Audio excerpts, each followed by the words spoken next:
started. Thanks for coming today. We've got a light crowd, which is fine. We've got probably some people connected on the TV there, and then I also record these and make it available. If you miss one or want to revisit, you can see that. Our main topic today is going to be identity theft and the dark web, that scary dark web there. First, a little bio on myself. I'm known as the PC guy because I have the license plate PC guy. First one there about 50 years ago almost, so quite a while ago. I'm the son of John Kreuzer here at Carondelet. I retired after 40 years at 3M and from their information technology area. About 10 years ago I retired. I still am an officer and presenter of the 3M Personal Computing Club for over 48 years. At our peak, we had 1,200 members, and I actually just gave this presentation at 11:30 to them. So I combine it, and it makes it easy. I can use the same presentation there with a few changes. I mentioned I'm thrifty, not cheap. Some people will say, well, you're cheap. And I said, no, I'm thrifty. If there's a way to use free software or low cost or things like that, I usually tend towards that area. In addition, I also do a one-on-one free tech help. You can sign up for a 30-minute slot. Those are, I usually do it the first and the third Mondays of every month from 1 to 3 p.m. And another gentleman here, Tom Strum, does it usually the second and the fourth Wednesdays. Now he's moved to Monday, so he's trying out Monday. So the second and the fourth Mondays from 2:30 to 4:30. If you want to sign up for any of those, you can stop at the desk or call 5,000 to sign up for a slot. A little plug for next month. The topic next month is going to be on cloud storage. Cloud storage is Google Drive, Microsoft OneDrive, Apple iCloud. If you have a phone or that, you've probably got messages that you're out of space and have to buy more. So we'll talk about what can be done with that storage and how you can use it, and also a number of other tips. I also put on every 2 months a Fix-It clinic with my sister and brother-in-law, and our next one is going to be September 28th. You will be able to sign up for that at the front desk if you've got a small appliance, lamps, electronics, mobile devices, anything that you have a question on or a problem with, or something's broke on it, we'll take a look and we'll try and fix it all free of charge. So bring that. We do answer tech questions there, but realize that these are 15-minute slots, so we can't go into a whole lot of detail. But if you're saying, gee, on my phone, we had just the last time somebody asking about I think there's an app to be able to tell what kind of flower this is. And so we downloaded the app, and she was happy she could then point her camera at the flower and tell what kind of flower it was. Also, I mentioned here there's a website. This is the name of the website there. It's also, if you have the handout, it's listed on the back page, and this is a QR code. The QR code, if you're not familiar, you can take a smartphone or a tablet, point it at this, and it'll take you right to this website here. And that has past meetings and recordings if you want to revisit any one of the past meetings there. There's also a link for this in Wellzesta. So if you're hunting around Wellzesta, it is embedded in there, but it can be a little harder to find there. Okay, let's get to our main topic today, which is identity theft and the dark web by myself, Tom Kreuzer. Protecting yourself against identity theft is about reducing the chances that criminals can access your personal information and making it difficult for them to use if they do access your information. Your information is already out there. Unfortunately, because, and we'll talk about this, because of the number of data breaches and just public information, there's a ton of stuff that's already out there about all of us. What you do determines whether a hacker is going to be able to steal money from you, hijack your accounts, or move on to an easier target. So that's the thing that we all want. Is what we're trying to do is, what's the old adage with can you outrun a bear? Well, you don't have to outrun a bear. You just have to be able to outrun one of the people that is around you. So you want to make yourself less attractive for a hacker than somebody else around you. So the more the tips that you use here and the more things that you do, you're going to make yourself less attractive to hack your account or try and steal something. Identity theft is when thieves use your personal data to take over or open new accounts for a financial gain. So it's a bad thing. Personal data that these hackers and thieves use include things like your name, your date of birth, your social security number, your account ID, email, bank account, credit card, PIN numbers, passwords, addresses, phones, and a lot of other personal information. Over the years, there's been thousands of data breaches, and data breaches are when hackers get into these databases of information that are out on the internet that companies have put out there. And when they get access to that, it's a bad thing. The other way that data is gotten is usually by bad personal decisions that we all make. That exposes your personal information to somebody to be able to take it. A really big one a few years ago was the National Public Data, or it's known as NPD data breach in 2024. That leaked billions of personal records, including almost everybody in here. Your social security number and your name is out there on the dark web for anybody to see and anybody to get. So when I say your data is already out there, it's out there. This particular leak of data was, I believe they got 300 million social security numbers. And in the United States, we have roughly 380 million people, so probably about 80% of the people, your social security number is compromised, and it's going to be compromised forever. So it's not going away. It's not like it's gone in 5 years or anything there. We all are at risk, all of us, and we need to protect ourselves.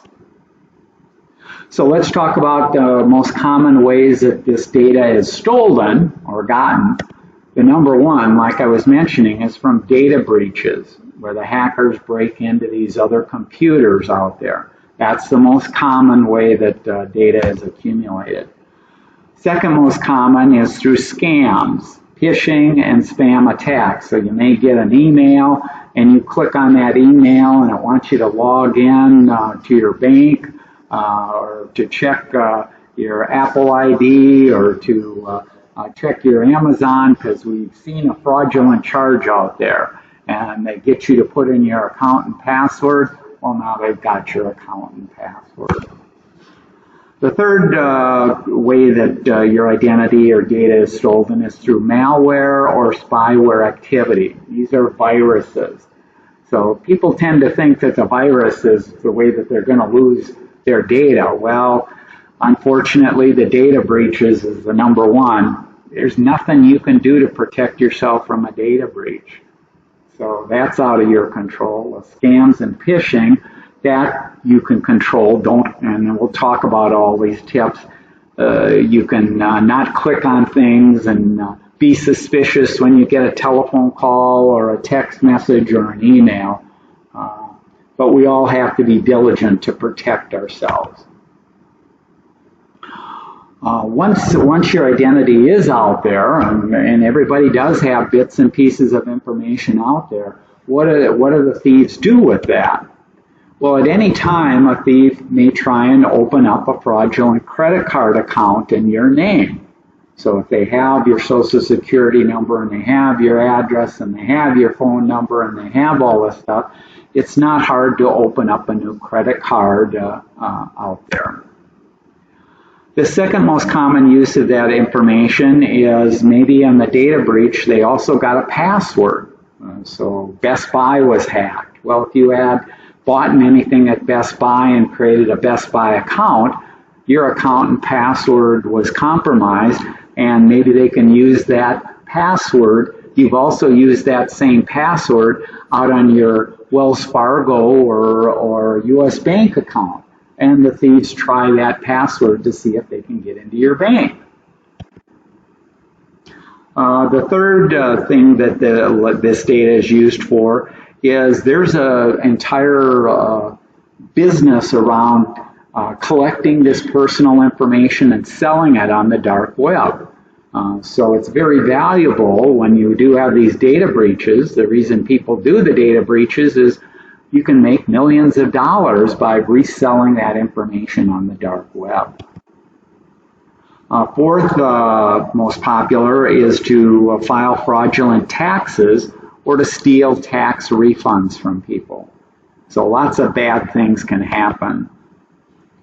If they do know your ID and password, they may try and access or gain access to your financial accounts like a US bank or a stock or whatever out there. So let's quickly talk about what is the dark web. So I mentioned a lot of this stuff is for sale and that out on the dark web. Let's describe what the dark web is. Well, the dark web is not one website that you go out to. It's not www.darkweb.com. It's actually made up of 3 different layers, and the first layer is called the surface or the clear, and we'll talk about what is in this layer here. The second layer is the deep layer, and the bottom layer is called the dark web or the dark layer. The surface or the clear of the web, of the internet web, is 4%, only 4% of the internet. This is what can be accessed without a password from any browser and is regularly indexed by search engines like Google or Bing. So whenever you do a search, it's just giving you websites and information that's available on this surface or clear web there. That next layer, the deep web, that's actually 90% of the internet, and it's the part that is unindexed. It's not in a search engine. You can't search it and because it requires passwords. And those passwords are required because your email account is an example of something that's on the deep web. It has a password, so search engines can't search all of your emails to get information. Or let's say your patient information from your doctor, that it can't search it because it requires a password. And so most of the company websites and that, you have to have an account. That's what's also in the dark web here. So lots of things are here. This isn't the dangerous part. The clear isn't dangerous. The deep web isn't dangerous. What's dangerous is this last one, the dark web. The dark web is roughly 6% of the internet, and it's used for illegal activities like illegal drugs, buying and selling weapons. What we're talking about today is personal data, so it's personal data being bought and sold on there. You also have counterfeit money, drugs. You have websites and forums for illegal content like illegal TV and streaming, child pornography, or white supremacy. The dark web requires specific software, so most people don't have their phone or their tablet or desktop. It could not go out to the dark web. When you use a browser and you do things, you're not going out to the dark web. So it requires specific software, specific configurations, and in some cases authorizations.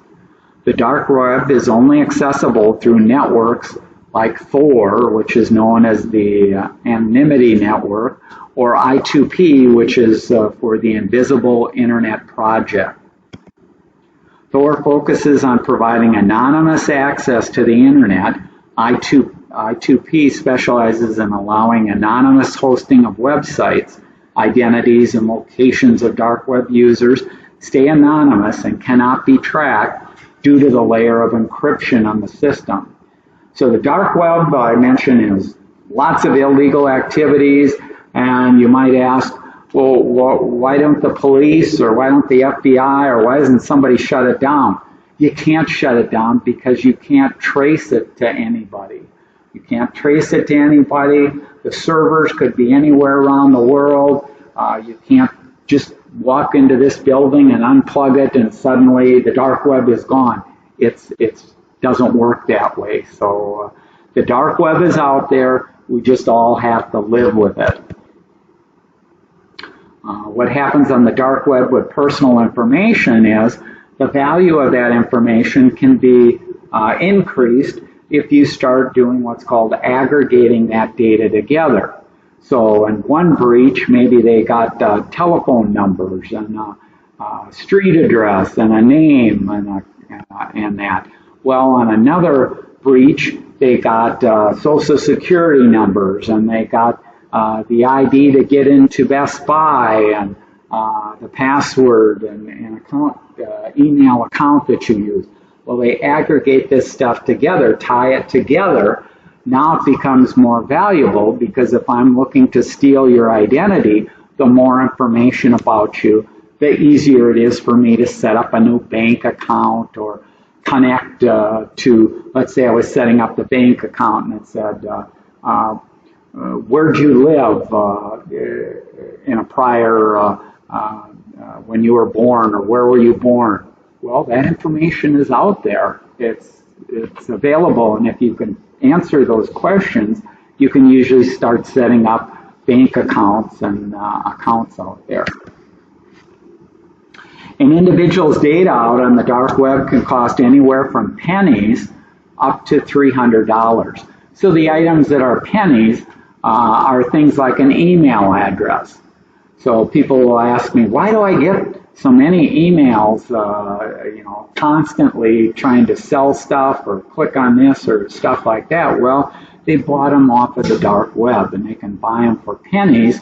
Well, I could buy, let's say I bought 1 million email addresses and I send it out and only 100 of those people actually click and buy something or do something there.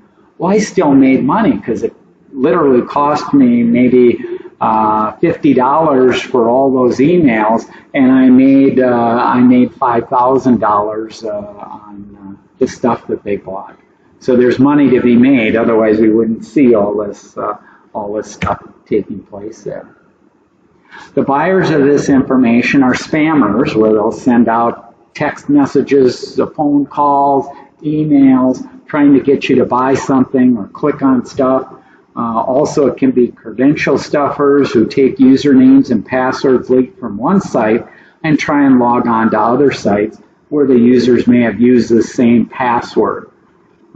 Especially in the old days when people were setting up accounts, they didn't want to remember multiple passwords.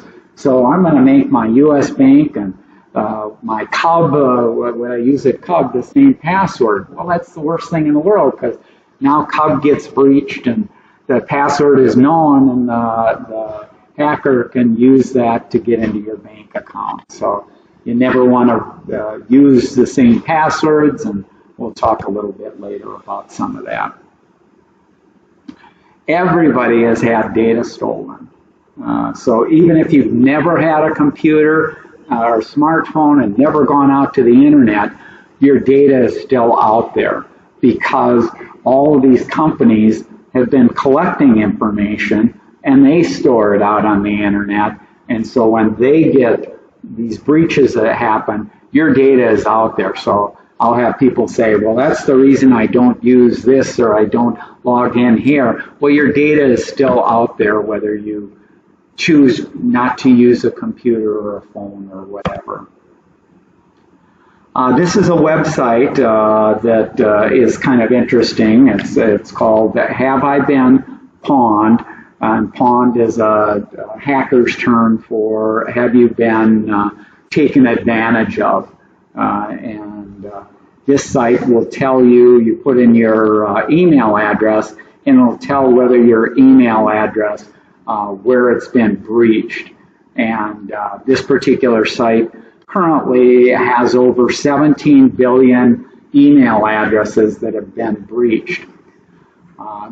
If you're doing a little math in your head, in the entire world, we have roughly 8 billion people. So we've got twice as many emails that have had data stolen from them as we have people in the entire world. So that's when I say everybody has data out there, or everybody is out there, is true there. So let's quickly go out here if I can. Where am I here? Come on here. There I am. Where? Oh, lost my mouse. There it is. So this is how the site looks. You can put in an email address, and if you're interested in what's happened to your email address, you can certainly go out there and do that yourself. But we'll put in one of my email addresses. This isn't my only email address, but this is an address, and I could be shocked, but I'm not shocked. It's been involved in 8 data breaches. And so this is so where people have stolen information 8 different times. Now, some emails may have 20, 30, 40. You can, depending on how many things you've signed up for and how many data breaches your information is out there, you'll see all this. The nice thing about this site, and this is a free site, doesn't cost you anything. You don't have to set up an account or anything. You just put in an email address and it'll tell you. So here it's telling me my email address was compromised. The first time that it's aware was Twitter in 2021. There were 2 million or 200 million accounts that were compromised in Twitter. And it tells you a little bit about it. It tells you what information was stolen from Twitter. So an email address, names, social media profiles, usernames. Other hacks may have email address, name, there's passwords. Here's the email address, employers, geographic location, job titles, names, phone numbers, social media. So it's kind of interesting to see this. You can't do anything because it'd be nice if you could click on a button and said remove it, but this is the dark web. Nobody's going to remove it. It's going to stay out there forever.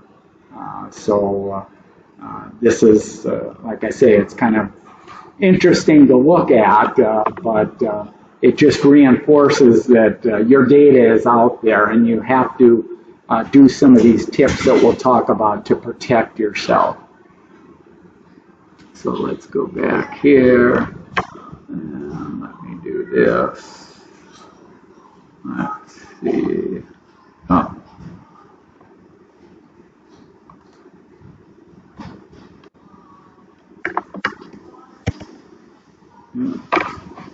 Get here. Okay, this next bullet point, I talk about that national public data breach with the Social Security numbers. Well, they didn't have access to the email addresses, so this is some sites that you can go out to check and see whether your Social Security number was breached in the national public data breach there. And similarly, you fill in some information and it'll tell you whether it's been breached. Now, again, since about 80% of the people in the United States have been, their information or Social Security number was breached, it should not be a surprise that most people, you're going to see that your Social Security number is out there. And the other unfortunate thing is your data is out there forever on the dark web. It's not going to get deleted. The FBI is not going to go out there and shut down the server, or the police aren't going to arrest a bad guy and it goes away. It just remains out there forever. So don't be shocked. Your information is exposed. Use the tips that we'll talk about to protect yourself now. The first and probably most important is to freeze your, and if you have kids, freeze your kids' credit. And this will stop thieves from opening up accounts or loans or services using your stolen identity.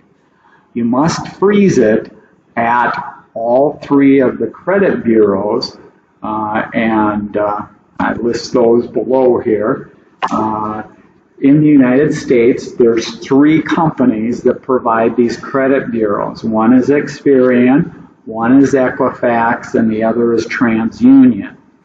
You can freeze your account. That means that a fraudster or a hacker or anybody with information cannot sign up for a new credit card, can't get a new loan, can't open up a bank account. It freezes it there, and that's a good thing there. But you do have to go out to all 3 of these. I mention in here, beware of fake websites. So if you do a Google search or somebody says sign up here, they may be a hacker just trying to get your information. You want to make sure you go out to the right place there and freeze your account. Once you freeze your account, as I mentioned, you can't get a new credit card. But let's say you want to get a new credit card, or you're going to buy a new car and you need a car loan.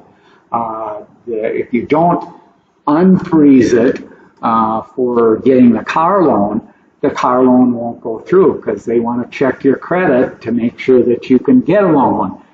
So you're going to have to unfreeze it, and there's mechanisms. When you freeze it, there's a mechanism to unfreeze it, and you can unfreeze it for a day or 2 days, as long as the car dealership needs. Once you get your loan, then you freeze your account back again. So you can turn it on and off to freeze and unfreeze there. But the nice thing is, when it is frozen, it stops people from getting new credit cards, taking out loans, mortgages, all kinds of things there. Okay, the next tip is similar there. You can request 1 free credit report a year from each of the 3 credit services. So each of those credit services will give you a report.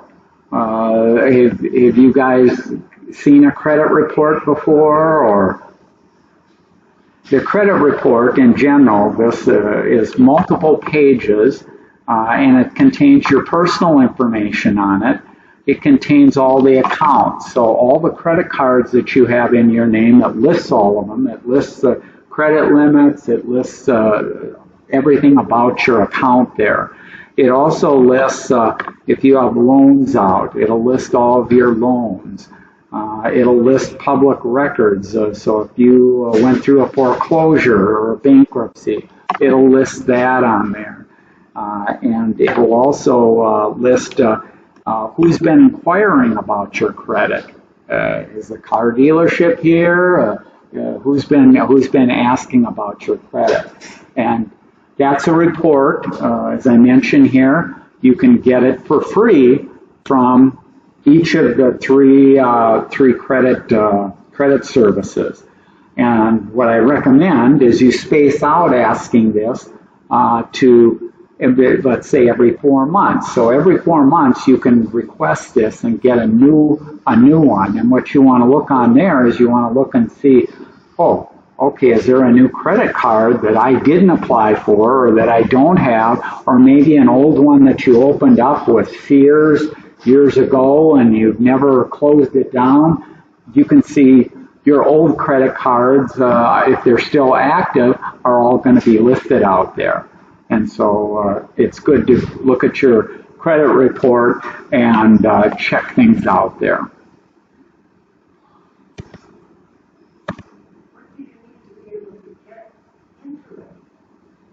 And you just go into the place.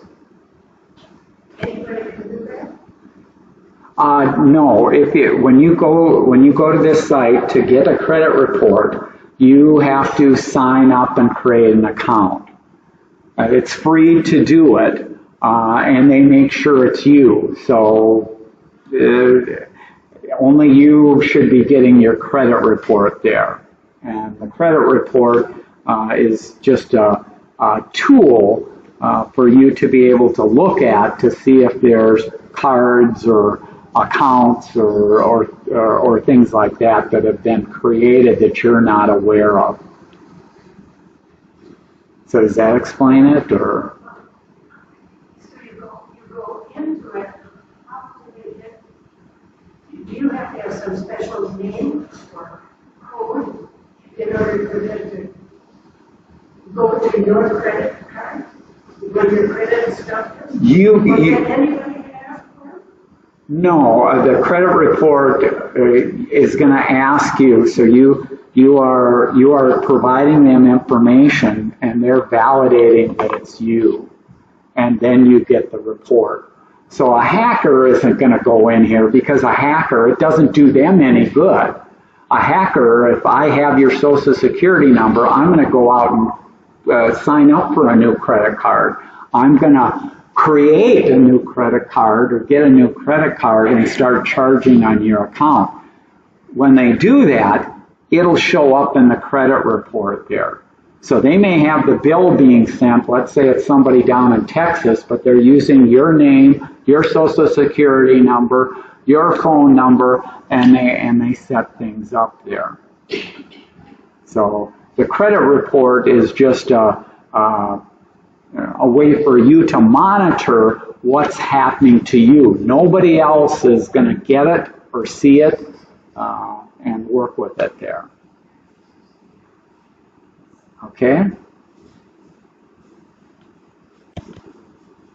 And the prior thing that we talked about was credit freezing. So credit freezing is freezing so that a new loan can't be taken out and a new credit card. But for most people, I'll talk to people and I'll say, okay, when's the last time you looked at your credit report? And they go, I've never looked at my credit report. Well, you should be looking at your credit report. You should see how many credit cards you have out there. Because again, like I say, you may see, oh, I've got a Discovery card. I got a Discovery card, or I got a Penny's card, Charge card, or a Kohl's card, or all these credit cards that you may have applied for years ago are still open and active. Well, that's where, if you're not using them, or in some cases the company is no longer in business, you want to cancel or get rid of them. This credit report is going to give you information. So it usually has a contact. If it's incorrect or you want to cancel it, it's going to have information, a telephone number to call up Sears and say, I no longer want this. Cancel it. And then the next time you get a credit report, you won't see the Sears on there. So this is just a mechanism to help you manage your information that's out there. And this is true of loans. So if you suddenly see, down in Texas, somebody's got a mortgage on a property and it's listed under me, under my social security number. You want to immediately get that. So you may not have gotten anything in the mail because the mail is going down to this other property. And so this is the way for you to make sure that your identity has not been stolen, that the stuff that's on this credit report is only valid stuff that you're currently doing and using. Okay? Yeah, it's scary, but if you don't do anything, bad things can happen in a hurry there. This I mention in here, don't waste money on identity theft monitoring services or insurance like LifeLock or McAfee. If you've seen on TV, they come out and they say, oh, you know, they'll use the same things I'm talking about here. Warning, warning, warning, there's the dark web and your information's out there and stuff like that, and they're the only people that can help you, and they're willing to do it for $30 a month or $40 a month, and they'll monitor it. And if the bad guys use or create anything, we have $1 million insurance policy that will cover any money that is stolen or lost. And it sounds good, and they're saying all these nice things, but the tips that they're doing and the information that they give you, the tips that I give you here for free are more than what they're doing. And you don't have to pay anything for it. So they're really not providing. And the insurance that they talk about, $1 million insurance policy, well, let's say somebody did open up a credit card in your name and started charging, and it then defaulted on the credit card, and eventually the creditors are coming back to you and giving you a telephone call and saying, you owe us $10,000 because there was all these charges on the card there. 99.9% of the people never end up having to pay zero. So it doesn't, you aren't going to lose money, and even if they went into your Wells Fargo account and drained your Wells Fargo account, the minute that you go to the bank and you say, it wasn't me, it was a scammer or a fraudster, the bank is going to work with you, and it's going to take months. It's going to take months to clear up, but in the end, it's not going to cost you anything. So that $1 million insurance policy, they aren't paying that out, otherwise they couldn't afford to do that. They don't have to pay it out because in the end, most people don't have to pay for that credit card, don't have to pay for that loan, don't have to pay for that. But as you'll see in some of the later slides, there's no sense going through all that trouble and that maybe up to a year of trying to clear your name, and your credit number has gone down the tubes. It maybe was 850 before, and now it's down to 200. You don't want to have that on your credit. So you want to protect yourself, even though you're not going to lose money. But you can do it using these tips. You can do it yourself, and it's relatively easy to do. And everybody should know how many credit cards they have, where they are, and what the balances are. So like I say, I don't recommend a LifeLock or a McAfee, or there's a dozen other common places that advertise on TV, in AARP, and in some of the magazines, and they're trying to put the fear in people, and the only way you'll be protected is to buy their service. No, the best way to be protected is to do it yourself, because it's easy to do.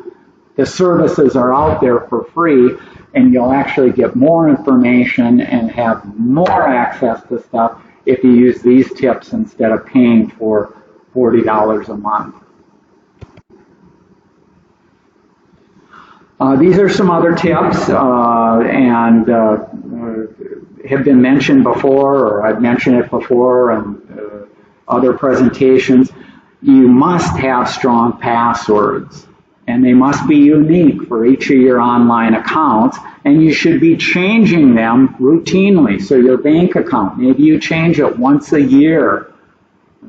Every first of the year you change the password. I know people, and I'm not going to ask for a show of hands, but most people set up an account and never change a password. And that's not good because of all these data breaches, because people reuse stuff. You should have unique passwords. They should be very secure. And because we all use multiple things. I've talked about password managers before. You must be using a password manager. That's a piece of software to help you manage your passwords, to change them, to instead of just putting in 8 characters and it's the name of a grandchild or part of your telephone number that you had at one time. That's not a secure password. You need secure passwords, and these password managers can help you so that you don't have to remember them or write them down on a piece of paper and then you can't read it to enter it back in. So you do need a good password manager.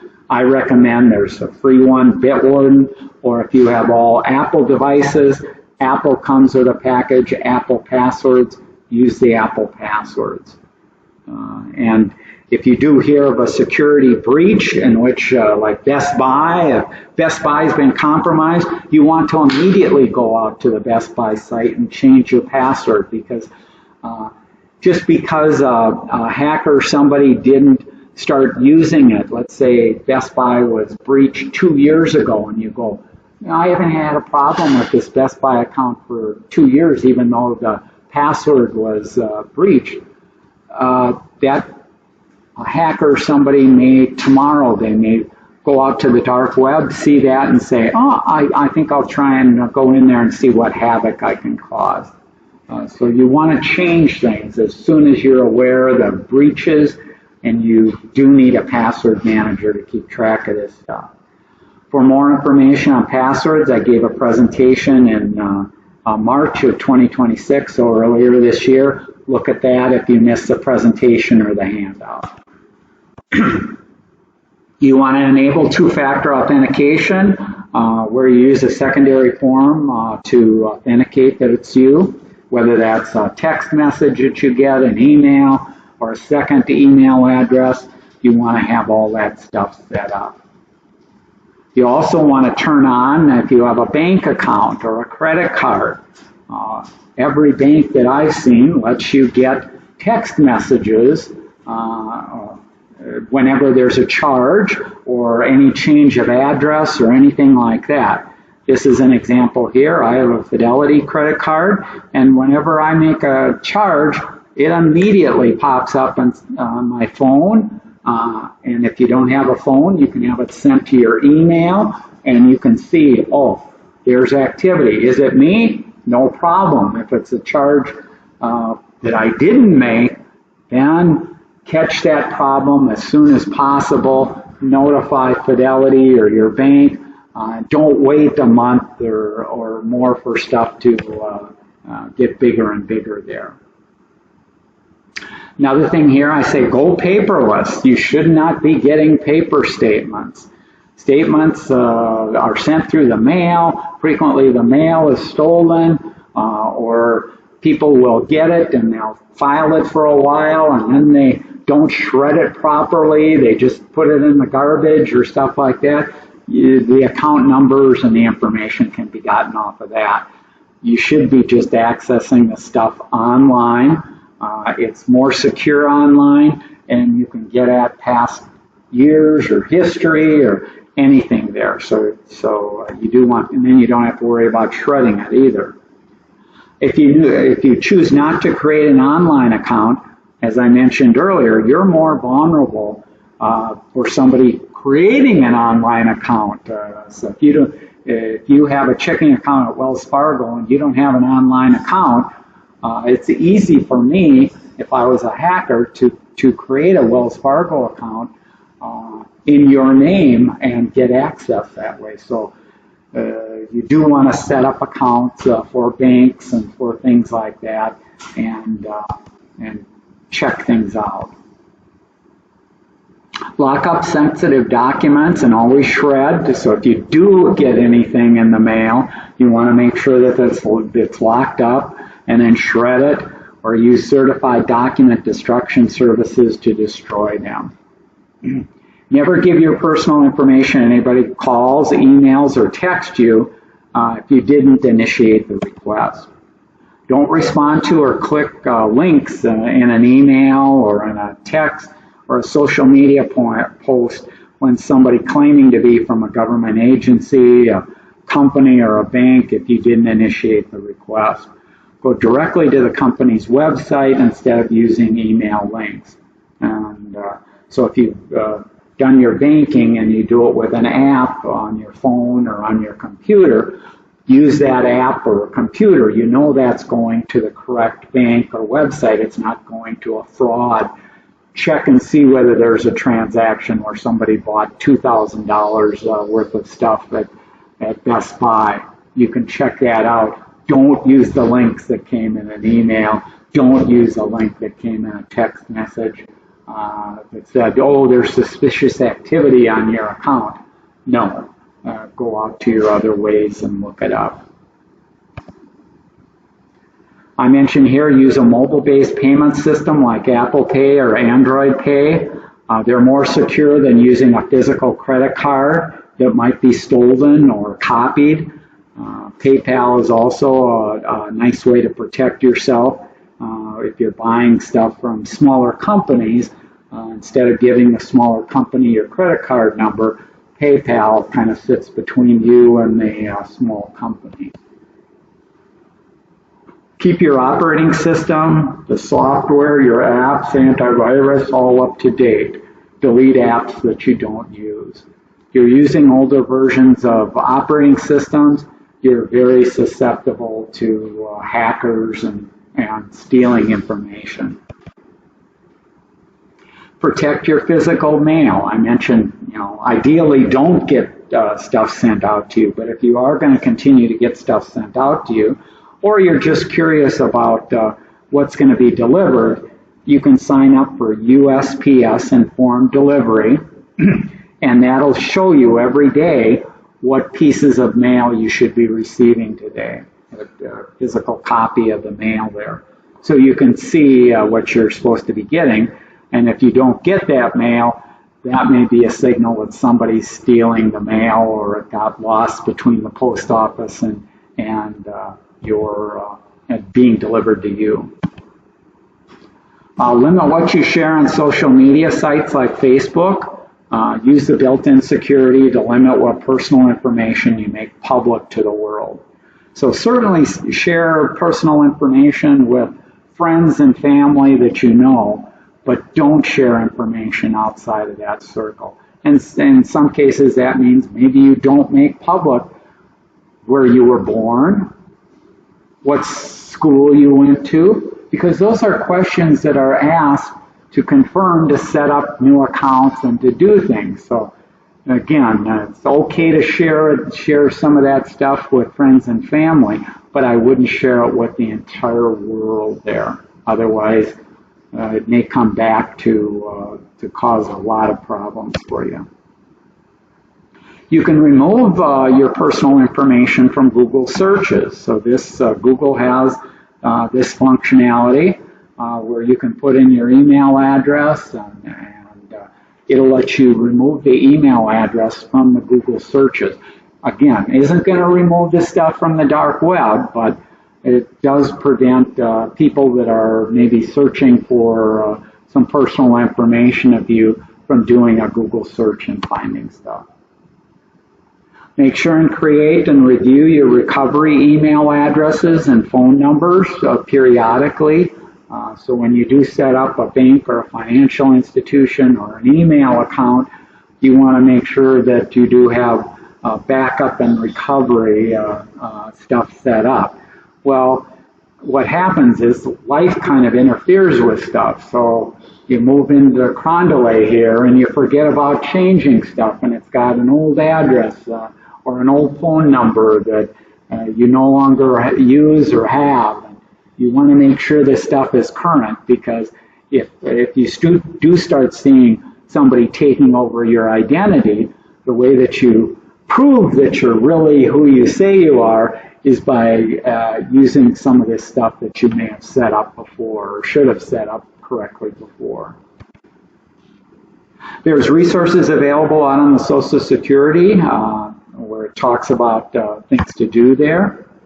As soon as you suspect that your ID, if you think that it has been stolen, or you see a credit card or or a loan being taken out in your name that you didn't do, you want to take immediate action as quick as possible to stop that and start recovering your identity.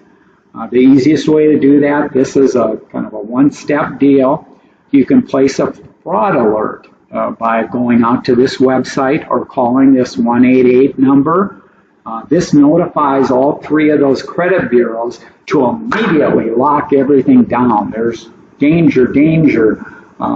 Your information is compromised there. So this is a one-stop deal. And when you set it up, it can be set up as an initial fraud alert, which lasts 1 year, and make sure that everything is correct there. Or it can be, if you really have identity theft problems, it can be set up for 7 years where this monitoring is taking place. This is all free stuff. Again, none of this costs any money.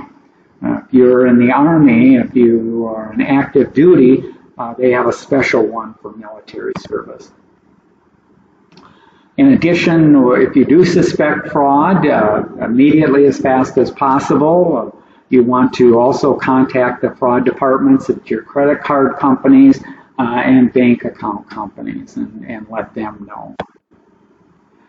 Document everything. So if there's statements coming in or notices coming in about accounts that were set up or payments that you owe, you want to collect all that documentation, because until everything is settled, you want to have all that information available. You can create a recovery plan, and the Federal Trade Commission has a website where you can go out to, and it'll have a step-by-step recovery to recover your identity and to unlock things and check other potential problems out there. So there's all kinds of stuff there. So this is it. We all need to stop identity theft. You need to act now. Identity theft is preventable. The best defense is awareness plus action. So you're aware of these problems and you take action, tips to lock things down and prevent it. The effort involved now is vastly less than the task of picking up the pieces after hackers steal your identity. So instead of going through a year of hell of getting calls by companies that you owe this money or this is set up or that is set up, why go through all that? If you would just put in a little bit of effort to protect yourself, you're going to be as safe and secure as you can be. And it's kind of like that bear that we talked about. You're never going to be 100% safe from somebody doing things. But if you make it harder for the person, hopefully they'll move on to somebody else and they won't be bothering you or causing problems with your accounts. Questions, comments? I know I covered a lot of things, and that's why the handout, hopefully if you haven't done some of these tips and stuff like that, go out to the sites. If you haven't frozen your credit and things like that, go out there and do that. Doesn't take that long, maybe 5 minutes for each of the different sites there and that. But when you do freeze it, it's going to give you codes to unfreeze it. That's where you better have your password manager or some mechanism to put those codes down, because you don't want to lose those codes to log into the credit bureau and to unfreeze and to do things there. So hopefully all the things there, it doesn't take that long to set them up, and that's the best that we all can do to protect ourselves.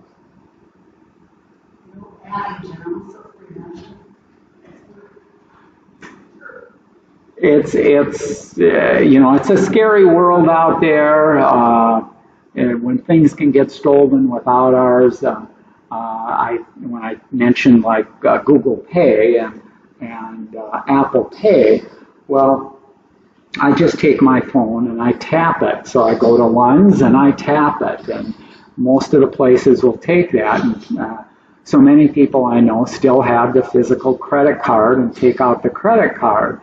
And I go, do you realize how susceptible you are for somebody stealing your credit card? And they go, oh, no, I'm very careful with it. And I said, no, almost everybody, so let's pretend this is a checkout line. I'm at the checkout line. The person in front of me is paying by credit card.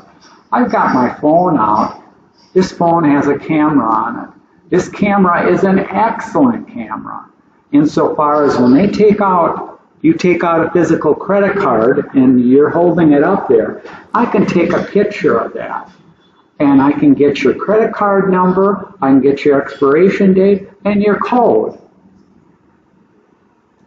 And that's what happens. Happens to millions of people every day. And people go, well, I think my credit card was stolen by the waitress. I went to a restaurant and the waitress took my credit card back and swiped it and that. And I go, well, people always blame the restaurant staff. In a lot of cases, it isn't the restaurant staff. It's the sloppy way that you handled your credit card. Now, if you handled your credit card and took it out and made sure that none of the numbers were visible at any time for any camera around you, so you were kind of holding it, that would be a little bit better, but that's even more of a hassle than I can just take out my phone and tap and pay it. Nobody can steal a card number off of here. Nobody can see anything off of here. The other thing that happens with the Google Pay and that too is, let's say I was going to Best Buy and I was buying a TV. Well, when I buy the TV and Best Buy registers that I used a credit card for $899, that goes into their database that's connected to the internet. Well, that number that they have is a one-time number for my credit card. It isn't the real credit card number. So even if somebody breaks into Best Buy and can see that I bought a $900 TV, the credit card number on there is not usable by a thief, because if they attempt to use it, the credit card company is going to say that was a one-time use code and it was already used by Best Buy, so it means nothing for any other charge after that time. So you can protect yourself in a number of these different ways, we just all have to kind of take advantage of the technology and what's available. Any other question, comment? You don't feel safer? All these possibilities, I can't follow them. There's no way I can be I just have to secure without having done that. I have a vast amount of information, and it frightens me. It really does. I don't feel safe. I wanted to put a little fear in there because we're all susceptible to our data. Your data is out there. My data's out there. Your data's out there. Doesn't mean that somebody will hack you and cause a problem. But unless you do some of these tips, somebody could do something. And I understand the possibility, and millions of people out there it just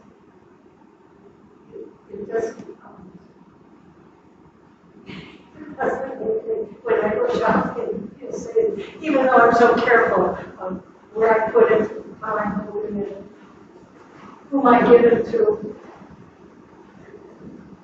Can I just say it's a scary world? You're absolutely right. No doubt it's a scary world, and there's so many scams and different ways of people trying to steal credit card information or things like that. And it's not just in these computer times. I mentioned ID theft. ID theft's been happening since man started writing stuff down on papyrus or that. It's a case of, you go back to the 60s, these companies had databases of information. Where'd they get it? They got it from your warranty card. you bought a toaster and you filled out a warranty card and it had your name and your address and your telephone number and how much money did you make or are you married or things like that. And we all were filling out warranty information. Companies were collecting that. So these types of scams, these types of things have been around kind of forever. The internet has made it worse, though, insofar as it's easier for people to share this information around the world. So the dark web, I know it sounds scary. We all should be scared because there's information out there. But I'm not going to lose any sleep at night because the best that I can do are these tips. And if you do these tips, if you freeze your credit, you put up a giant safe blocking most of the bad things that can happen there. And you do some of these other tips and stuff like that, you're protecting yourself, and it's not hard to do. The signing up for the credit freeze, like I say, maybe it takes you a half an hour to do it at most. That's it. The applying for the credit report, that maybe takes you 5 minutes to sign up for that. Then you're going to get an email with exactly what's out there. I look through that and I go, everything looks okay. But if you do see something that's suspicious, this is a credit card that I didn't know that I had, this is a loan that I didn't know that I applied for, or a car loan for a car that you had 20 years ago, but it hasn't been shut down. Those are the types of things that, you see this, then you react to it and fix it there. So it certainly can be kind of scary there, but it can be empowering too to check out these things. And if you don't do anything, you're more likely to have a problem and not know about it when something comes up.